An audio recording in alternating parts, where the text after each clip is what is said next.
So has everyone recovered from that game? If you have, with me, take a deep breath. That was quite a baseball game on Thursday afternoon. It sucked all the life out of me. But the Orioles won the game and won the series against the Royals. Their seventh straight series win. And I'll recap a wild one in Kansas City coming up on this episode of the Locked On Orioles podcast. You are Locked On Orioles, your daily Baltimore Orioles podcast. Part of the Locked On Podcast Network, your team every day.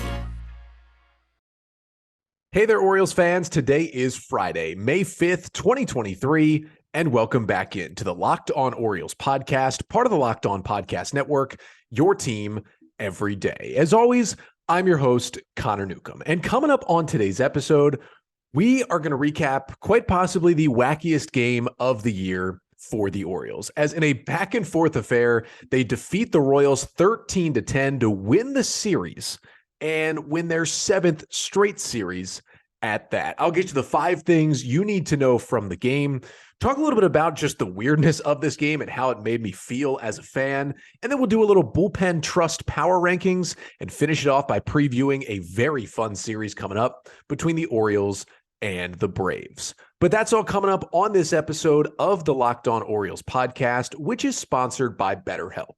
BetterHelp connects you with a licensed therapist who can take you on that journey of self-discovery from wherever you are. Visit BetterHelp.com/LockedOnMLB to get 10% off your first month. So we got to jump into what the heck just happened on Thursday afternoon. Final score, Orioles 13, Royals 10. From Kauffman Stadium in Kansas City, as the O's win 2 out of 3 in KC, taking the series. They get to 21-10 on the year, and they have matched the 2014 Orioles by winning 7 consecutive series, although this by the 2023 Orioles is pretty early in the season, whereas the 2014 team did it a little bit later. But I'm going to get you the 5 things you need to know from this wild Orioles win over the Royals. And the first thing you need to know is Ramon Urías just stepped up to the plate late in this game and said, we are not losing this one to the Royals. Urías, who did not get the start in this game with the righty Jordan Lyles on the hill, comes in a huge spot. Top of the 8th inning, Orioles had just blown the lead completely. They're trailing 9-8, top of the 8th inning, and the O's start a rally against Aroldis Chapman, who had been really, really good this year for the Royals, but he just fell apart in this outing, which was very funny to see here against the O's. He walks Adam Frazier. Frazier ends up stealing second and third. He walks Jorge Mateo, who then steals second. And all of a sudden, you've got Urías up there, and Ramón Urías comes through, lining a 2 RBI single into left center field off the glove of the third baseman, but it trickled through. It scores Frazier and Mateo and gives the Orioles a 10-9 lead. It wasn't hit hard, only 74 miles per hour off the bat, but it did the job for Urías that put the Orioles up. And then they had that 10-9 lead in the top of the 9th. They had the bases loaded with 1 out. And who comes to the plate again but Ramón Urías? And the way this game was going, they needed some insurance. And they certainly did, because they still gave up a 10th run in the bottom of the 9th. But Urías delivers again with a 2 RBI ground rule double in the 9th out to right center field that made it a 12-9 game, gave the Orioles the cushion that they needed in that 9th inning. Really, it felt like the Orioles couldn't have had a big enough cushion the way this game was going. But 2 huge hits, only 2 at-bats in this game. He drove in 4 runs off the bench for the Orioles. First Oriole to do that since 2015. What a game it was for Urías. And he is kind of becoming the clutch bat for the Orioles, according to Fangraphs, in what they call high-leverage situations. Generally, it's 7th inning or later, and I believe a 2-run game or less. Ramón Urías, and generally it's with base runners on too, I believe. Ramón Urías is now 6 for 8 with 9 RBIs on the season in high leverage situations. Maybe the clutch gene has gone to Ramon so far this year. Second thing you need to know from this one is that Gunnar Henderson might be turning things around just a little bit. We talked yesterday on the episode about how Anthony Santander was maybe turning things around. Well, he certainly kept it up. Santander had a 2-for-5 with a homer. He now has 4 of his last 5 games with multiple hits. Well, Gunnar Henderson got himself a home run in Thursday's game. His 3rd of the season was an absolute blast into right field for a 2-run shot that extended the Orioles' lead to 8-1 in that 3rd inning. Now, it was the only hit for Henderson as he went 1 for 2, but he also drew a walk in this game, did not strike out. And that home run, he just turned on an inside fastball, and that thing got out of here in a hurry for Henderson. 107.4 off the bat, 425 feet. It would have been a home run in all 30 ballparks. That's what you like to see. John Mioli wrote a good piece about Henderson in the Baltimore Banner this week, talking about how he's been so patient that it might actually be hurting him a little bit how patient he has been, but he attacked the second pitch of the AB to hit that homer, and that is a great sign for Gunnar Henderson. Now, it didn't keep him in the game because when Ramon Urías had the 2-run go-ahead single in the 8th, he was actually pinch hitting for Henderson against the lefty Chapman. So still a ways to go for Gunnar, but a huge sign on Thursday afternoon. Third thing you got to know from this one is quite generally the Orioles offense was on one once again. After they scored 11 runs on Monday night, then were shut out for the first time this season on Tuesday night. We're lifeless in the 6-0 loss. They come back and score 13 more runs on Thursday afternoon. A wild offense. And they got it started quickly. I mentioned the Santander 2-run homer in the 1st. Cedric Mullins had a bases clearing double in the 2nd. Then a Jorge Mateo RBI single and a Gunnar Henderson 2-run homer. All of a sudden, the Orioles were leading 8-1 going into the bottom of the 3rd inning. And they were massacring their old friend. It was Jordan Lyles, who was on the hill for the Royals, first time facing the O's since they decided not to pick up his team option and bring him back for this season. Lyles has not been good this year. It continued today. 8 runs, 6 earned on 6 hits over 5 innings, has now a 6.69 ERA for the Royals. That is not good. But the Orioles jumped all over their old friend. Now, there was a little lull in the middle innings, 4th through 7th, they did not score. But then, as I mentioned, when they needed the offense and they blew the lead, the rally came again. 2 in the 8th, 3 in the 9th to pile things on and win a huge game. And the other big thing was the Orioles only walked one time in Wednesday night's game. They've been walking machines this year, but didn't really do it much on Wednesday. They turned it back around. 9 walks as a team on Thursday to only 6 strikeouts at the plate is a very good number for the Orioles. I mentioned the Mullins big hit. Ryan Mountcastle had a double and a walk in this game. Santander had the homer. Kyle Stowers drew a walk. Adam Frazier was 2 for 3 with 2 walks in this game. Mateo had an RBI. Henderson had the 2-run homer. Urias was big. Even James McCann got himself on base a couple of times in this game.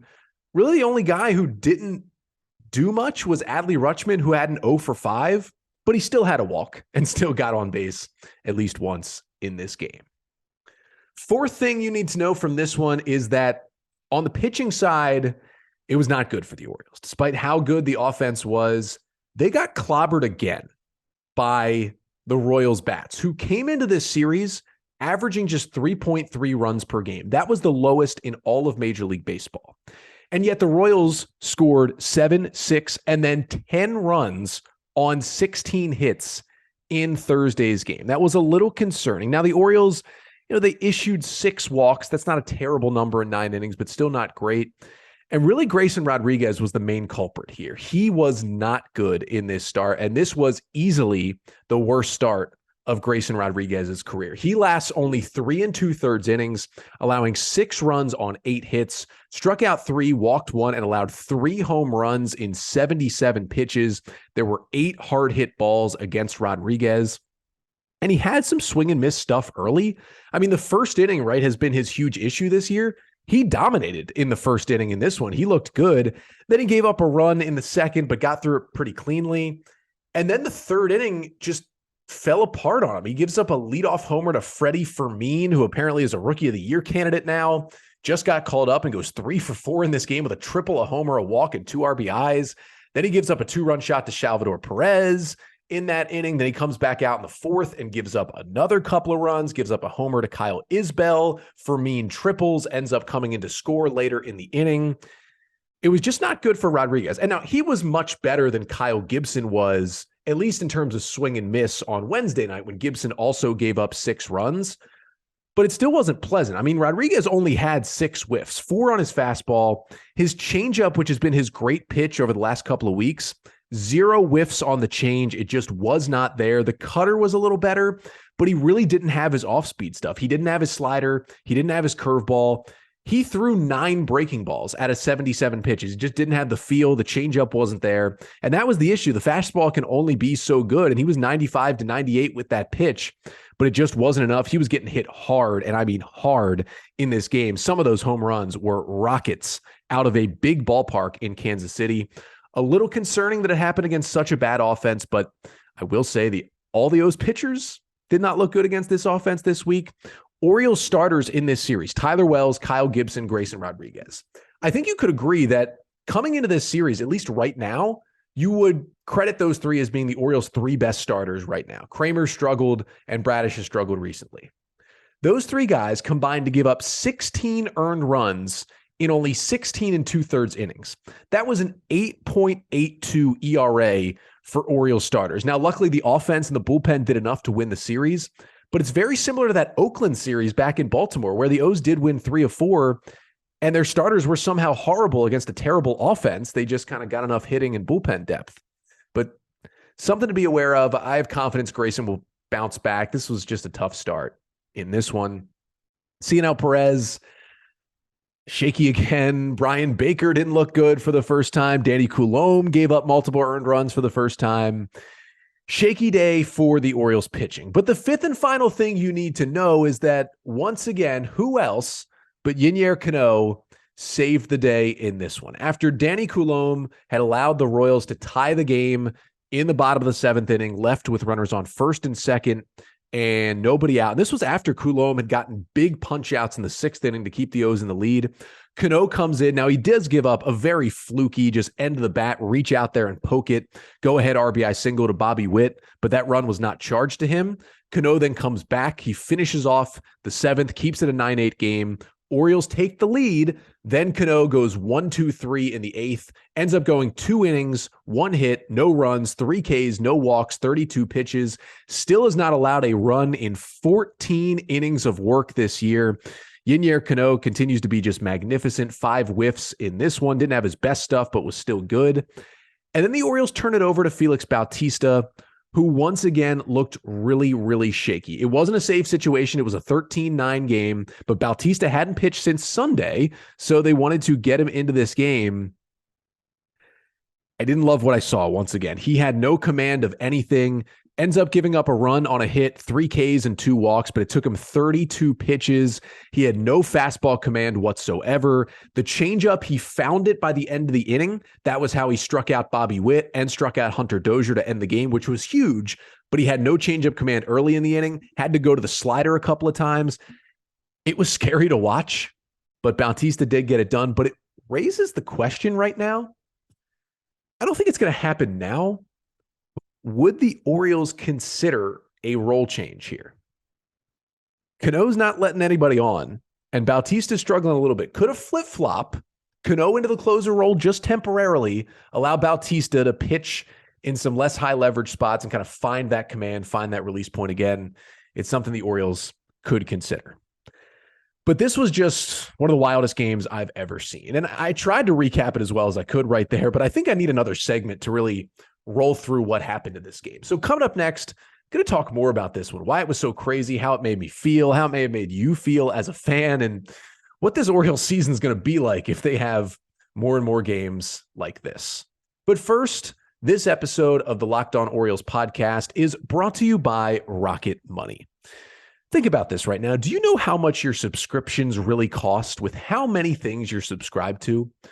Most Americans don't really know, but their total is close to $200 a month for the average American. And if you don't know exactly how much you're spending every month, you need RocketMoney. Okay? You just need it. RocketMoney is a personal finance app that finds and cancels your unwanted subscriptions, monitors your spending, and helps you lower your bills, all in one place. And 80% of people, they have prescriptions or subscriptions, I should say, they forgot about. Chances are you're one of them. And Rocket Money will quickly and easily find the subscriptions for you. And for any you don't want to pay anymore, just hit cancel, and Rocket Money will cancel it for you. It is that easy. Over 3 million people have used Rocket Money, and they've saved an average of $720 a year. So stop throwing your money away. Cancel unwanted subscriptions and manage your expenses the easy way by going to rocketmoney.com/lockedonmlb. That's rocketmoney.com/lockedonmlb. One more time, rocketmoney.com/lockedonmlb. So the Orioles have played some weird, wacky, crazy games this year. That had to be the craziest one, right? They win it 13-10 to win the series, but this is a game after the O's just had such a stinker of a performance on Wednesday night, losing 6-0, offense terrible. Kyle Gibson gets hit around.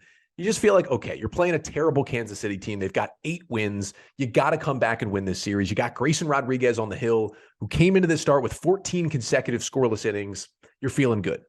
You get a 2 spot in the first on the Santander homer after somehow MJ Melendez just drops a ball down the right field line, extends the inning. Santander swinging 3-0, just blasts a ball into right field off his old friend Jordan Lyles to give the O's a 2-0 lead. Santander's homer, 101 off the bat, went 406 feet.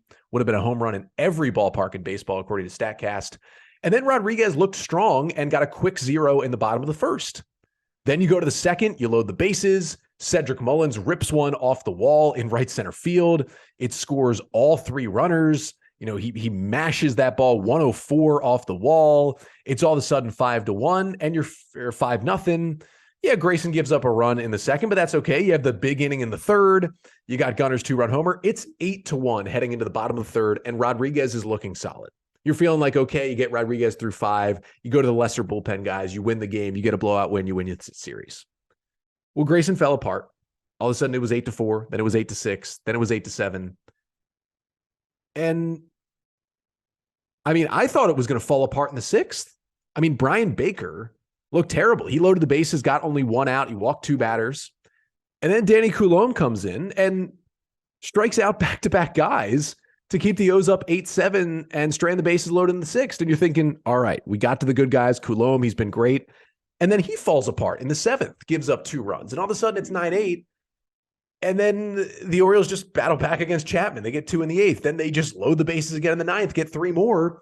And you're thinking, okay, it's going to be easy. Here comes Bautista. Nope.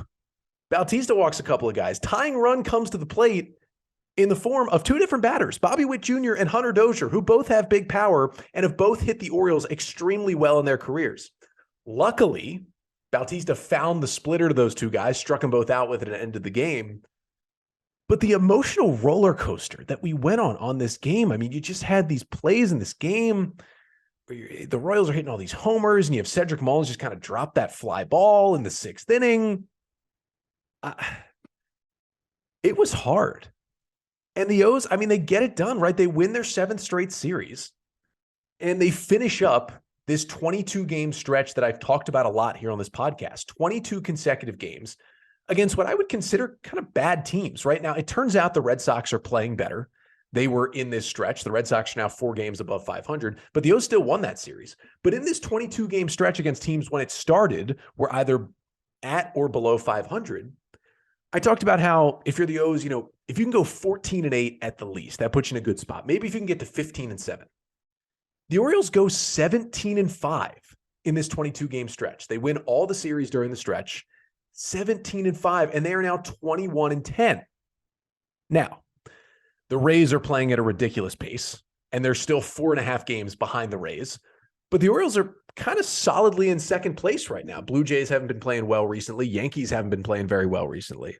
They're solidly in second place in a wild card spot. I get that it's 31 games out of a 162-game season, but it's fun to see that. But I think what Thursday taught us is that I think there's going to be games like this. Like even opening day, didn't this feel a lot like opening day, that crazy back and forth game where the O's finally win it over Boston? At times, today's games felt like the second game of the year. The Ryan McKenna drop and the walk-off homer by Adam Duvall felt like we're going to be crushed like that. But the O's found a way to battle back. They've done it a lot this year.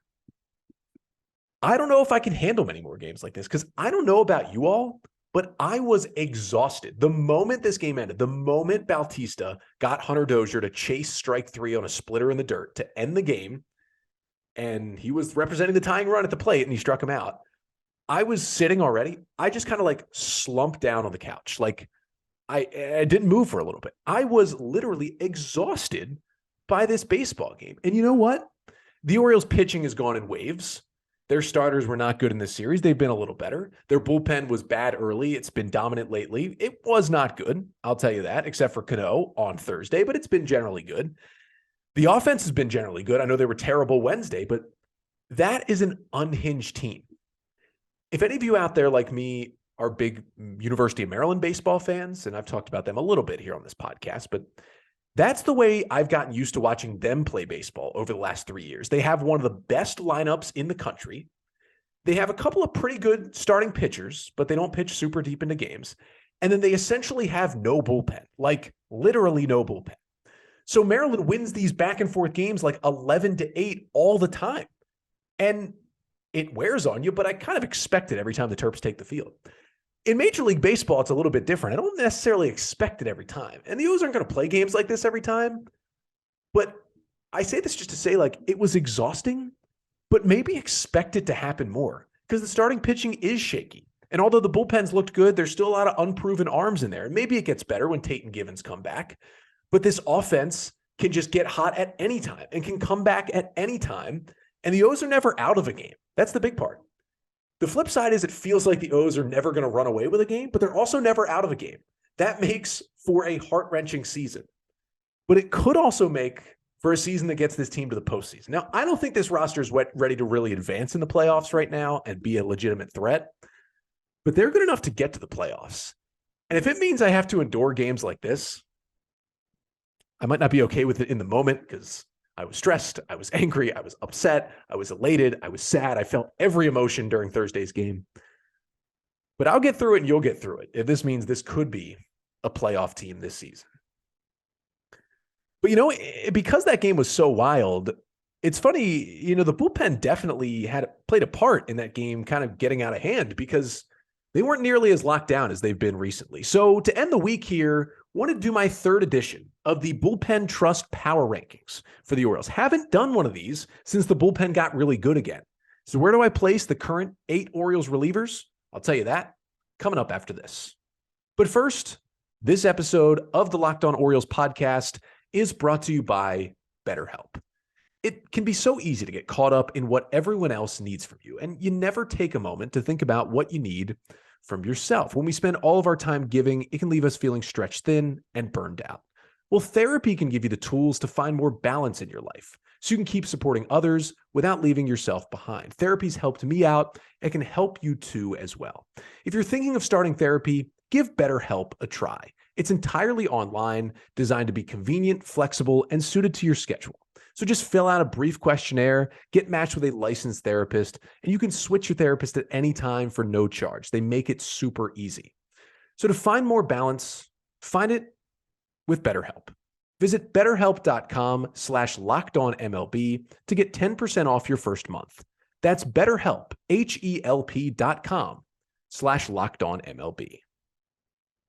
So the Orioles won a wild one, 13-10 over the Royals on Thursday. One of the reasons, not the main reason, but one of the reasons why the Orioles had this game end up so close after leading 8-1 in the third inning is that the bullpen had its first shaky day in a while. After Grayson Rodriguez was not good and came out, Cionel Pérez gave up a run. Brian Baker somehow had a 14th straight scoreless outing, but he did load the bases with one out. Danny Coulombe saves the day with 2 strikeouts. Then Coulombe didn't get anybody out in the 7th inning. He allows 2 runs. Yennier Cano was his usual awesome self. Then Félix Bautista walks 2 and allows a run in the bottom of the 9th. And that's not what the O's bullpen has looked like recently. They've been absolutely outstanding recently, but a little bit of a rough series for them, I will say. So it's time for the Bullpen Trust Power Ranking. It's the third edition of these I've done this year. Basically, I take the Orioles' 8 relievers and I put them into 3 groups. Relievers I trust, relievers I maybe trust right now, and relievers I do not trust. So let's start with the trust category. Number 1 is easy. Yennier Cano, I would trust to perform surgery on me right now. Yennier Cano, I would trust to literally do anything to fix my car, to negotiate me a new salary at work, to make me dinner every night. Anything Yennier Cano would do, I would trust him to do right now, including getting outs on the mound. Dude's been ridiculous. No runs, 14 innings. He's number one. Brian Baker, I still trust. Yes, the outing on Thursday was bad, but it's still 14 consecutive scoreless outings. The stuff looks really, really good. I'm trusting him. Again, Danny Coulombe had a little bit of a rough seventh inning, but when you think about what he did in the sixth, coming in and getting those back-to-back strikeouts, now he's still on my trust list because he has the lowest average exit velocity against him of any pitcher in baseball this year. What a find by the Orioles. He had not allowed a barrel until Thursday. The leadoff double he allowed to, I believe it was Michael Garcia in the seventh inning. That was the first barrel he allowed all season. He's only allowed 4 hard hit balls this year. He's been very good. And then I teetered on this decision a little bit, but I'm still putting Félix Bautista in the trust column. He still has a 1.84 ERA. He still was the AL reliever of the month. But these last couple of outings, walking the bases loaded and still striking out the side because the stuff is so good. And it's been against 2 bad lineups at the end of the day, no matter how they were performing in the Tigers and the Royals. But I'm a little worried. His release is off. I think it's something mechanical right now where he's got to work on that release point, but he doesn't have good command of either the fastball or the splitter right now. Really, the only pitch he's commanding is the slider, but he's barely throwing it. The stuff is still so good that I've got him on trust, but one more ninth inning like this, and he might be moved down to the middle category. Now, in the middle category, I have 2 guys. First is Mike Baumann. He was actually on the trust list, and he was very, very close to staying up there. But Baumann had a little bit of a rough outing on Monday, gave up a 3-run homer, really his first bad outing probably of the year. I would say he's still very, very close to being on the trust list, but I'm going to keep him in maybe trust right now. With one good outing again, can bump him back up to the top list. And then, you know what? Shout out to Austin Voth, who for the first time in a while, I am going to move up into the maybe trust list. Now, I certainly don't trust him fully yet because the beginning to the season was an absolute disaster for Austin Voth. So I'm not going to say, yeah, I want him out there in the 8th and 9th inning every single time. But Voth has pitched in a couple of high leverage spots over the last couple of weeks. He has done well. He's kind of settled down. The home run balls, he was really just getting unlucky. I mean, yeah, he was getting hit hard, but that was too many home runs for anyone to give up. It was bound to come down a little bit. The spin still looks good. He's just trying to find that command of his curveball right now. I think he's still finding it a little bit, but it's getting better and better. The stuff's getting better. He's throwing more strikes and more quality strikes specifically. And again, I wouldn't use Austin Voth in high leverage unless you absolutely have to right now. But when you look at it, you know, he's 3 out of his last 4 appearances are scoreless, including 2 big scoreless innings his last time out. The only time he's given up a run was in a 3-inning performance when he allowed only 1 run. I'm liking what I'm seeing right now from Austin Voth. And then you have the don't trust category. Number 1 in there is Cionel Pérez. Now, he got the Orioles 4 outs on Thursday, and that was big. He did allow a run. He also allowed an inherited runner to score, but it was a big 4 outs for the Orioles because I wasn't sure who they were going to get outs from in that wild game Thursday. But he is still really, really struggling despite getting those outs. I mean, he allowed 5 hard hit balls in that game, 5 of them. I mean, he didn't face that many batters and he allowed 5 hard hit balls. I mean, he is getting scorched right now. He's just not getting swings and misses still this season. And he's been put into like better spots to help him succeed over the last couple of weeks where he, you know, comes in to just face one batter, a lefty, and gets the out.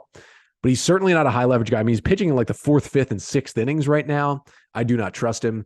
And then Keegan Aiken, I don't trust him. He was teetering for a moment, especially when he had that big 10th inning against Detroit a couple of weeks ago. But the last couple outings have not been good for Keegan Aiken. The stuff just doesn't look as good. And I've got him in the don't trust. And I do think with Michael Givens and Dylan Tate continuing to throw rehab outings and getting pretty close to coming back, I feel like Aiken is probably going to be the first guy to go, and Perez could be the other one. Even though that leaves you only 1 lefty, they've been your worst 2 pitchers. They might be the 2 to go when those 2 veteran righties rejoin the bullpen. But either way, the Orioles win the series. They take 2 out of 3 from the Royals. And next up for the O's, They go to play who I think is probably the best team in the National League right now, the Atlanta Braves. Coming up this weekend, O's and Braves, Friday, Saturday, Sunday.